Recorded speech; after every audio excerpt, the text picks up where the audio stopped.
you will never give up, and Allah will give you success. Many of the scholars, all the maraji that I have actually come across, they all recite Ziyarat Ashura every morning, and they say the success in their life and the barakat, the blessings given to them are due to Ziyarat Ashura. So Sheikh Bahjat, even in the age of 97, he was still doing Ziyarat Ashura every morning. So there are many blessings, and inshallah in the hereafter it will be the shafa'at of Imam Hussain alayhi salam. He will intercede for you. Allah marzuqna ziyarat al-Hussain. Oh Allah, bless us with the ziyarah and visiting of Imam Hussain alayhi salam in this dunya, and with the shafa'at in the hereafter, and with ziyarat ashura that comes inshallah. Thank you very much. We have another caller coming in with an interesting question. Assalamu alaikum. Assalamu alaikum. Wa alaikum assalam wa rahmatullah. Hello, my name is Mohammed from London. First of all, congratulations on your TV channel. Thank you. It's very inspiring. I've just got a quick question. Why aren't women allowed to become mujtahids, despite the fact that Islam has brought about equalities? So why is it that women are not allowed to become mujtahids? Thank you. So why can women not become mujtahids? No, actually, I will correct him. Women are allowed to become mujtahids. So all the women are allowed to become mujtahid, but they do not become leaders. You cannot follow them. So they become a mujtahid and they can just follow themselves. Right. So you cannot follow them.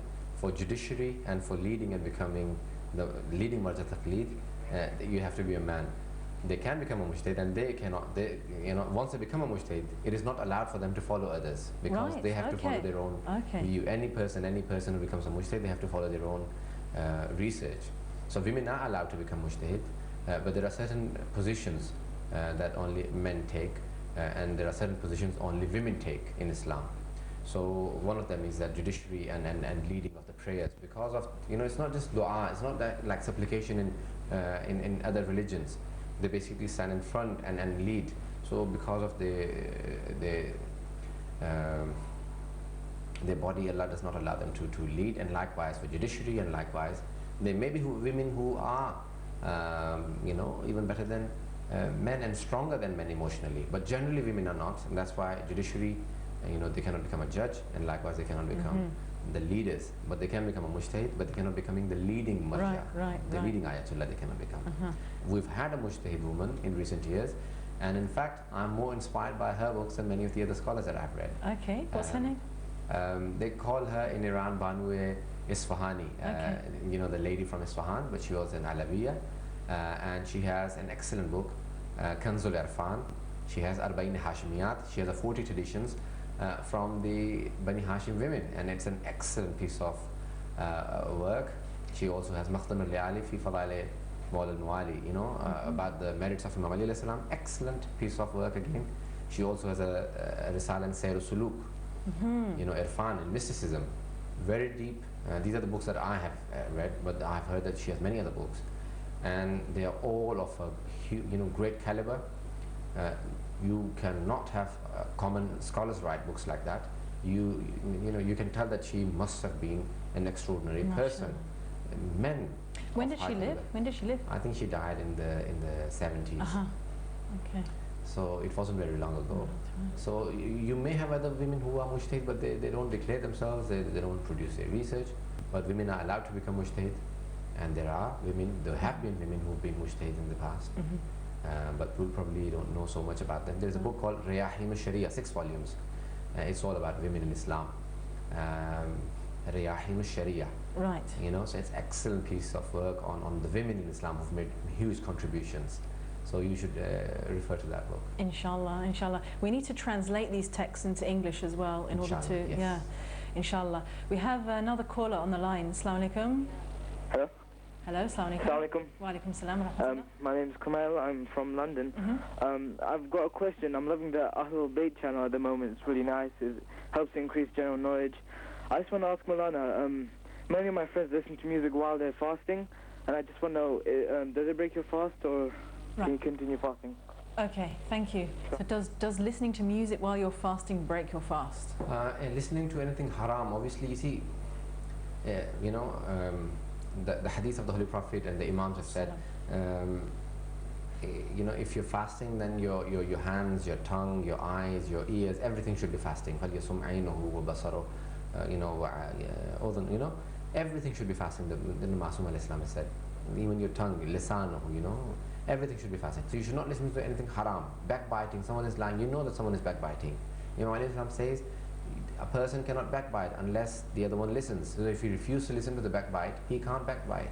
So the person listening to the backbiting is one of the backbiters. So likewise, music, the haram music, you're not allowed to listen to. So if you're listening to haram music, then you must avoid it, because that would, you know, take away your thawab. So your fast will be fine, valid, but you see, your practice would determine the reward. So haram music should not be listened to.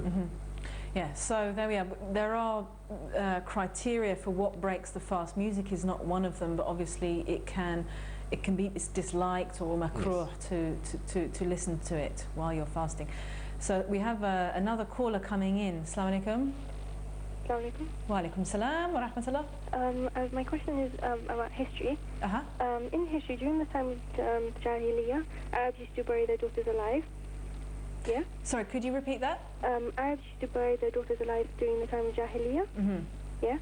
My question is, does this practice occur in the family of Bani Hashim? Okay. Thank you. Did you get that? Yes. Yeah.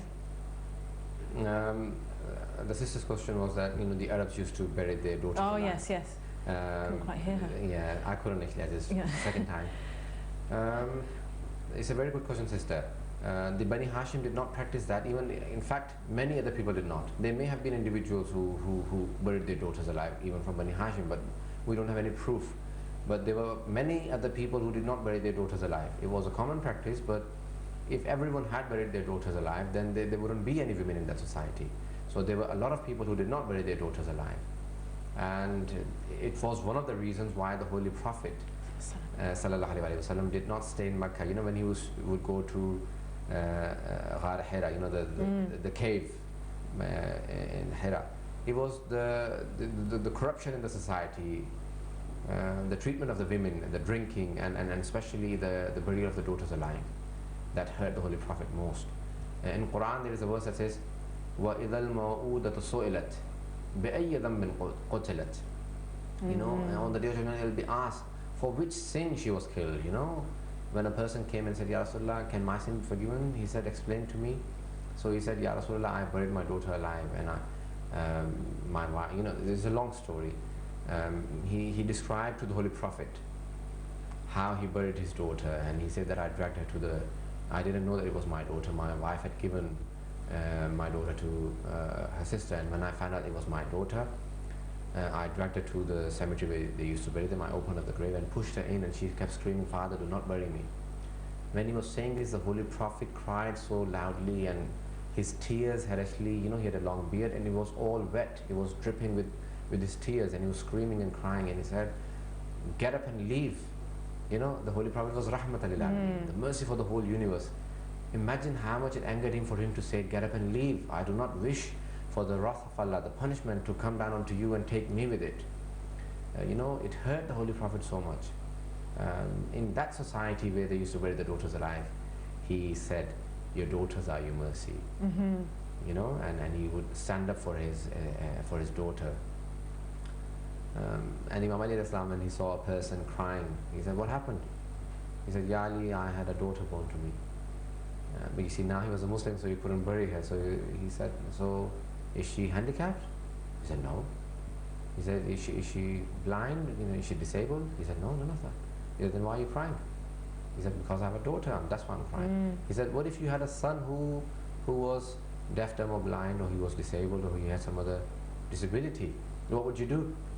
He said, I never thought of that. So he said, just thank Allah subhanahu wa ta'ala that he's given you a healthy daughter. Thank him for a daughter. Why?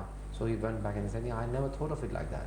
So you see, the Imams have, you know, and they had more love, you know, for daughters, and, you know, the affection the Imam Ali al-Islam has shown for his daughter Zainab salamun alayha, and for his daughter Kulthum salamun alayha. You know, so it is astonishing. Yeah. I mean, they really revolutionized the status of women and if we could study more of that, we could understand what a revolution it is and try to carry that through in our own society. We've got another caller coming in. Assalamu alaikum. Assalamu alaikum. Hello, assalamu alaikum. Wa alaikum salam wa rahmatullah. I've been watching Ahlulbait for just over an hour now, and the topic seems to be about generally women in Islam. And I would like to basically make a comment, and then I would like to hear what the Maulana has to say about Hazrat Maryam al-Islam in Shiism.